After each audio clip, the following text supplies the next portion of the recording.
జగన్మోహన్ రెడ్డి అన్న వ్యక్తి ఒక పులివెందలకి మాత్రమే ఒక ఎమ్మెల్యే. అతనికి ప్రతిపక్ష హోదా లేదు.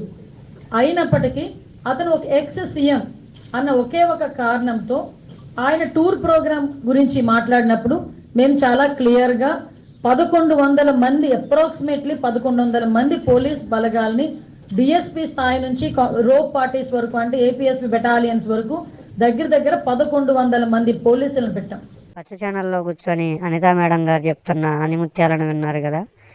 ఆయన జస్ట్ ఎమ్మెల్యే అంట. అయినప్పటికీ మేము సహృదయంతో 1100 మంది బందోబస్తుని ఇచ్చామన్నారు. ఆ 1100 మంది బందోబస్తు ఇక్కడ ఎక్కడున్నారో మరి మాకైతే కనబడట్లేదు. మరి ఇప్పుడు ఆయన జస్ట్ ఎమ్మెల్యేనే కదా. మరి 2019లో లోకేష్ గారు కనీసం ఎమ్మెల్యేగా కూడా గెలవలేదు. మరి అతను ఎందుకు జెట్ కేటగిరీ తెచ్చుకున్నాడు? ఇక్కడ చూడండి, ఒక ఇద్దరు పోలీసులు ఉన్నారు రోప్ పట్టుకొని. వీళ్ళే మరి 1100 మందికి సమానమేమో.